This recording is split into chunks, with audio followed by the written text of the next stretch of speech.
Welcome to The Switch, podcasts that are wired to online and offline marketing.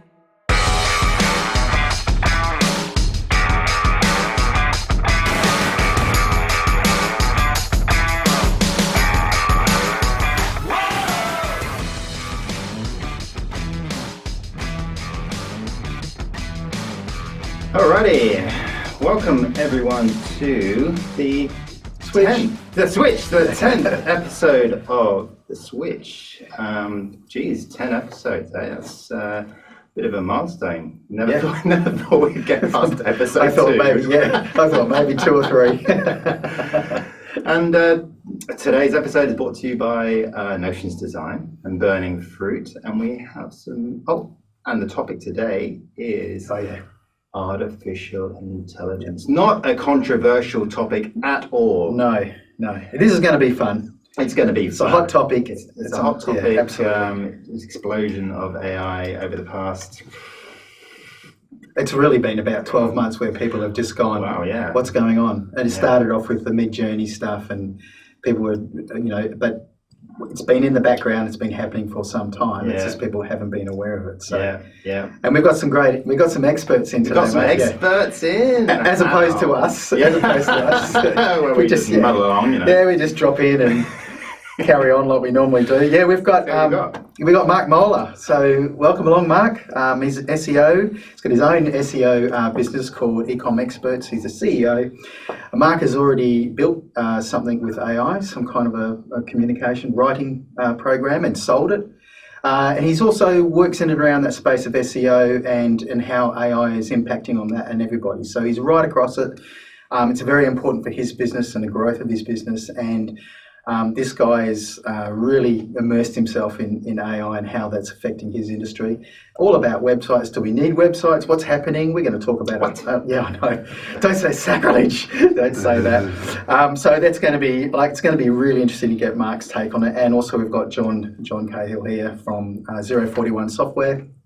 So John has been designing and building software systems for business for some time, as they're tailoring specific programs for business needs and solving problems. And John is an expert in himself, and it's going to be really good to get his take on it. I heard John speak the other day regarding AI and how it's being implemented and how it actually works, and that was really interesting in itself. So it's going to be good to get some feedback from these guys. And not just, you don't have to listen to us ramble on for the whole show. I get bored of me. I get bored of you. What are you talking about? Welcome, guys. Great to have you on. Thanks for having me. Thanks for having me. Great being here, guys. Yeah. So from the last episode, we chatted about the environment. Yeah, we did. Yeah. And we may find that what we talk about today is pretty much a polar opposite of what we talked about last time. Yeah. And we just got to be super, super careful. But the bigger news, because we haven't done a podcast for a while, it's been a few months, and life has taken us over. You've been to the Abrolhos Islands fishing. Yep. I've gone snowboarding and whatever. And lots has happened. Yep. We had the Twitter debacle with good old Muskie Boy. Yep. And then I just want to show you something, show you a couple of things. So remember this episode? Oh, the Metaverse. The Metaverse. Oh, yeah. Yeah. So what's happened? What has happened? Sure, around this as to how far that's going to go and what the implications are. And how that's going to affect our kids and our interaction, and you and I both being in the space of communication. Yeah.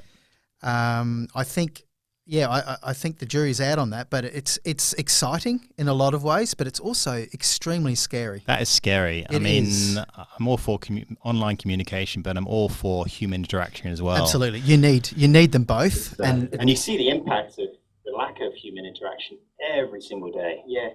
So, this Metaverse. Remember that? That old chestnut? The old Metaverse. That was a long time ago. It seemed like a long time ago. And if you guys, I'm sure at the time, what date was that? What date was that? Remember that? No, it was 3rd of March 2022. Yep. So over a year ago, Mhm. yeah? And I'm sure you guys all remember this guy. Yeah. And Marc. so this came out at the time, He did, yeah. right? It is time So- for us to adopt a new company brand to encompass everything that we do. He looks so uncomfortable. Reflect who It's we so are bad. And what we hope to build. And I am proud to he is the announce, worst starting spokesman today, our to introduce company products. is now It's Meta. Mm. and he's Our mission obviously this remains video the is about same. introducing Still about Meta. bringing Yep. people together. But if you're Our watching apps this and our and then brand, it sort of they're not heads changing. off, he does a bit of a spiel, and then he delves and just goes into the metaverse, Yep. and then Imagine Yeah. your physical home Go- where you can goes, inspire you he of looks whatever around, he you says find you can most do whatever you want. I mean, this is all predetermined stuff. When you're launching an It's e-commerce not- business, you just want to move fast. I'm Sean, and I'm Elliot. I think things have changed a little bit for Marc since that was released. Well, he chooses his avatar, Yeah. and then he goes into here. Whoa, we're floating in And- space. Who made this place? So It's bad. awesome. Right? So bad. It's So on you radar. think, I okay, bet you in think LA. this was the promo, but people like Disney jumped on this, Mm. Microsoft jumped on this. So many people jumped on the metaverse. Mm. You know, quoting Web 3.0, Yeah. and Yeah. this was going to be the new way that we were going to interact. And when we look back at this and we watch this, it's so bad. How can anyone get sucked in on this? Have you guys been following this at all, or you obviously know the meta is dead? Yeah, well, I mean, the real reason why Marc is doing all this is because at some point in some time frame, you know, we will have some glasses which are Yes. AI powered and stuff. Because as soon as they're like as small as Wayne's glasses here, they'll be, you know, we'll all be wearing them. Yeah. Because why not?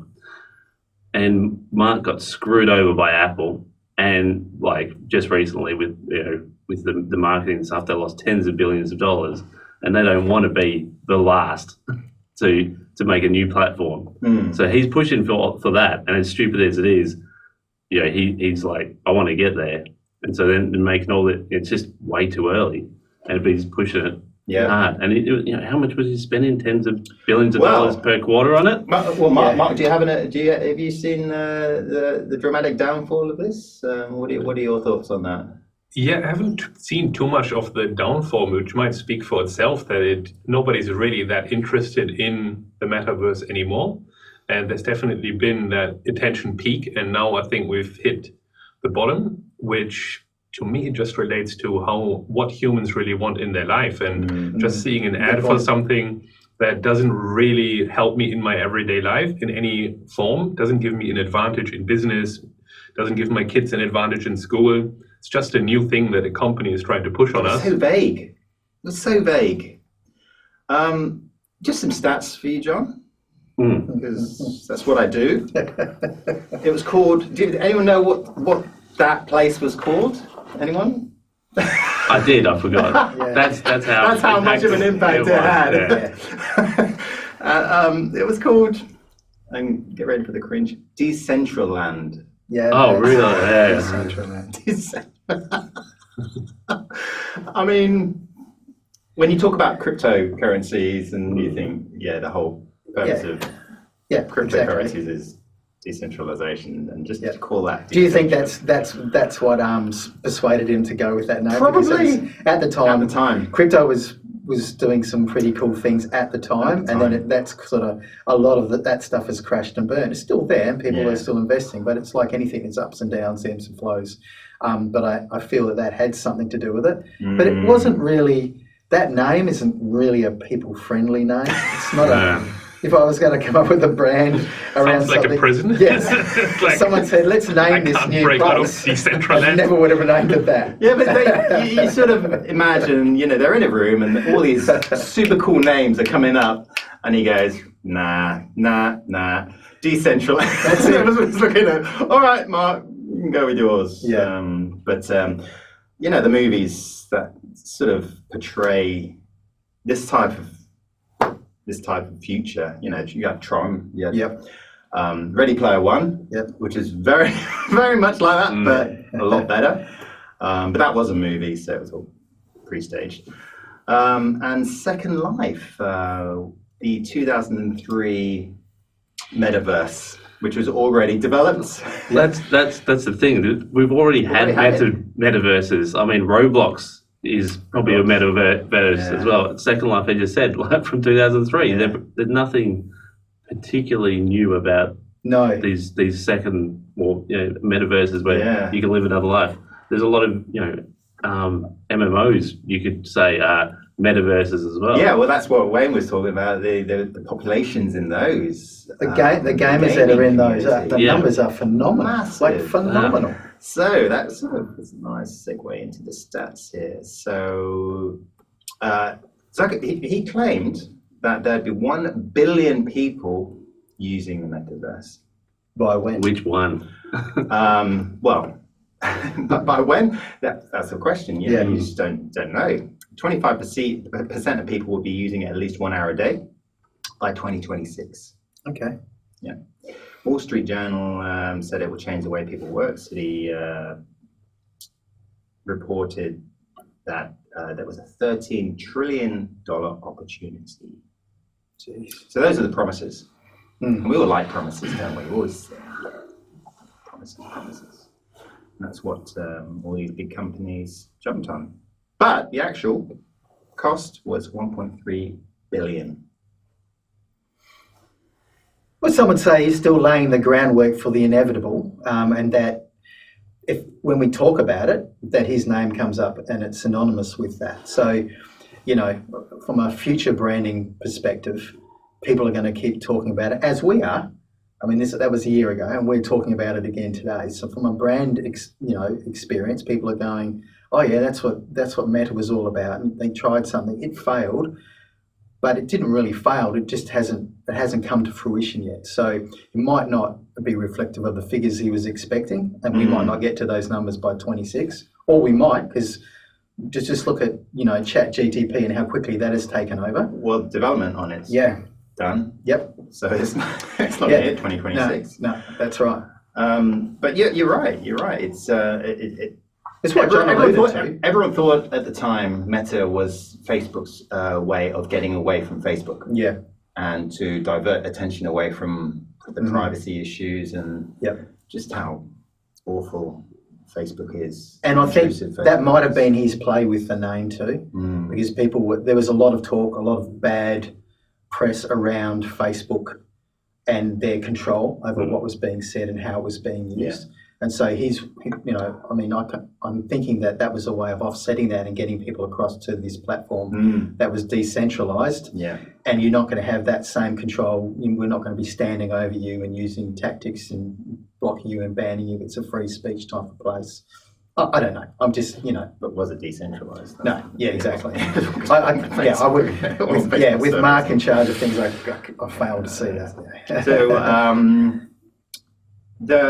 anyone guess what the maximum daily users were on the platform? They were like hundreds, weren't they? 38. Yeah.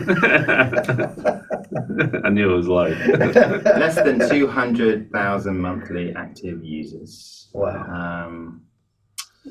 Tens of thousands of people lost their jobs. We all know about that. More than 100 billion in research and development. A loss of 24 billion, including 13.7 billion just last year. 2022. Unbelievable. One of the most historic failures in history. As a business owner, or who answers to shareholders, should he still be in employment? Well, they're happy with him at the moment, shareholders. Like, the share price of Facebook has gone up a lot since he stopped the metaverse things and fired all the people. Oh my gosh! I think it's doubled in this year. Doesn't that raise a lot of questions? It did have a big crash, and then they Facebook went out. Right. Any of you guys invested in Facebook? No. No. Oh gosh, and basically they moved on.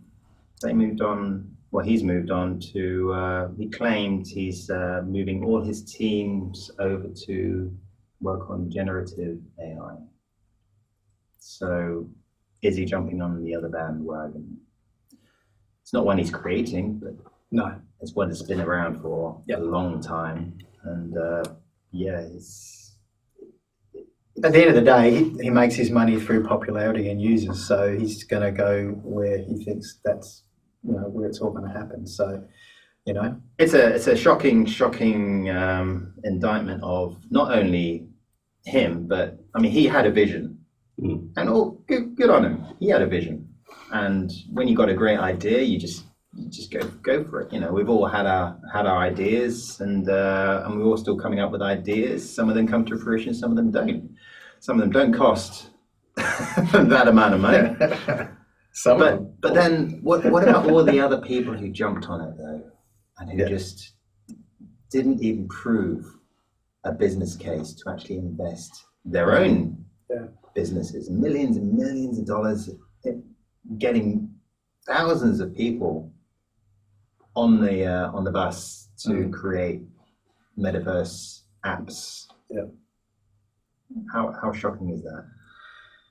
Well, yeah, I still think that it's not dead. I think it's one day he might say, well, it was worth spending that money because we laid the groundwork, or he might not, but we won't know that. It's too far in the future, or it might actually be not so far in the future. But guys like this, it's not all about them. It's the people behind him and the people that are giving him information as well.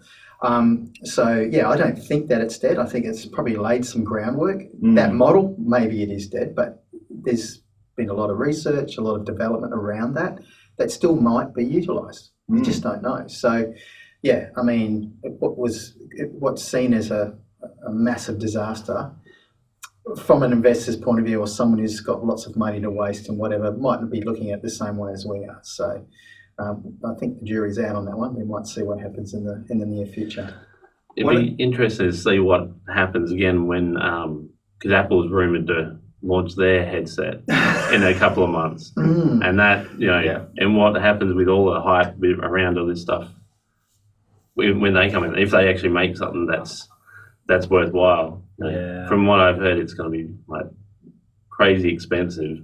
And, well, that's Apple. Yeah, but even for Apple standards. Oh, jeez. And then it's really going to be about software and the use case for it. Yeah, got to be use case. I heard that actually isn't actually going to be come to fruition. I know. I've heard the same. It's either going to come out and it's going to be like $3,000 US a headset, or they're going to go nah, it's not going to work. And if they go nah, then that'll be interesting as well, because they've invested a lot of money into it, and actually produced nothing for people. So one of the funniest things I heard, one of the podcasts I listened to, is that it was very prophetic.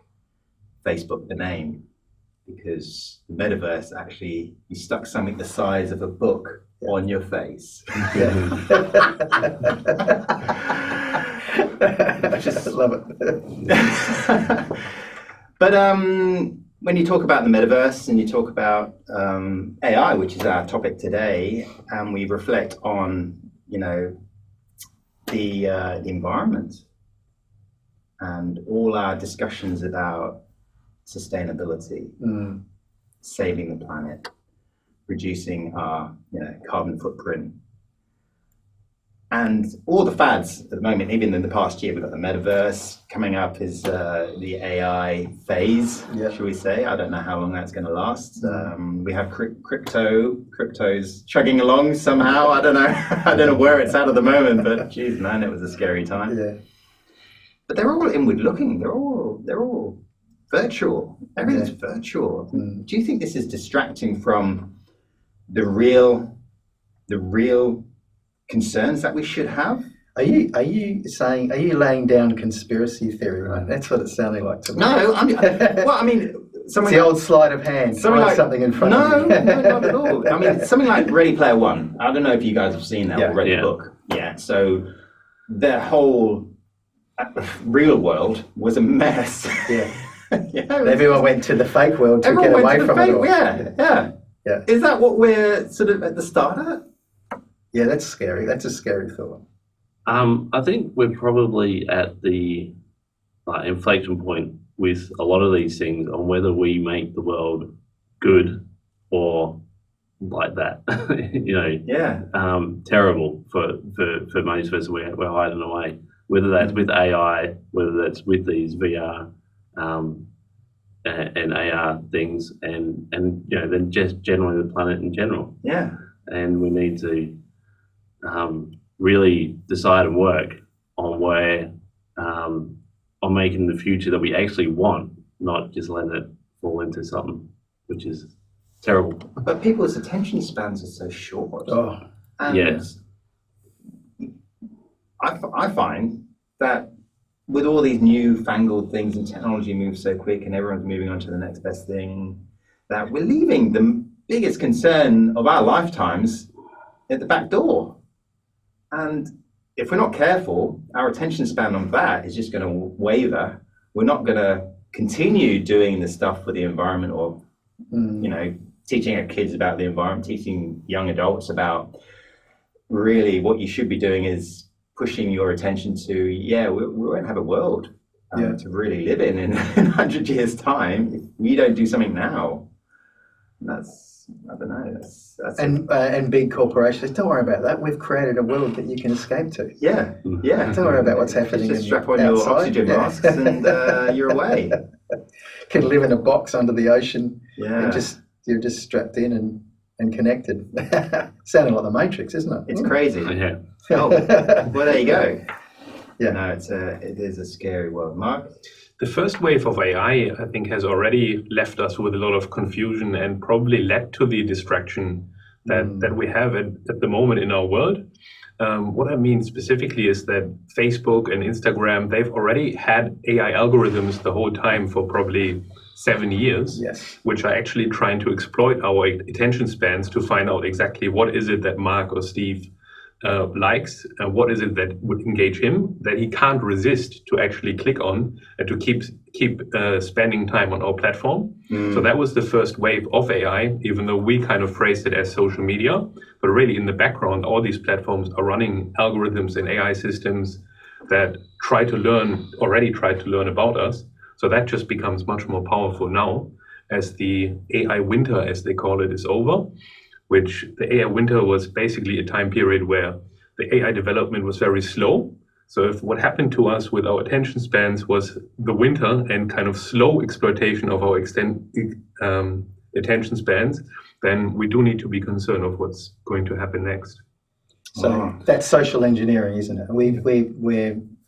We're getting the information and algorithms, we're getting it so we can actually start controlling and also forecasting what this particular person is going to do, click on, want to see in order to make them do what you want, whether that's staying on a platform or clicking that or buying this. That is scary. And the thing is, it has been going on for years. Right in front of us, we've all been a part of it. I just think that now people are starting to think, well, hang on, this is a little bit scary now. And that's what we want to talk about today. Get our heads around it. Yeah, and I just want to, you might have said the algorithms sort of encourage you by giving you what you like. It's not actually what you like, it's what will keep you there, no matter what it is, whether it's something that you hate or you just can't help yourself but stick there. And so it's manipulating, your human part that you don't have control over into that, which then leads to what I was saying before. There's a lot of these things which, if you were just getting purely what you like, it might actually be good, but it's not good because it's giving you what's keeping you addicted and stuck there, and it's actually bad for you. Scary stuff, guys. Thanks for your opinions. Nice little hard back to the past, and we'll get into a deep AI discussion very shortly. Awesome. Thanks, guys. All right, good stuff.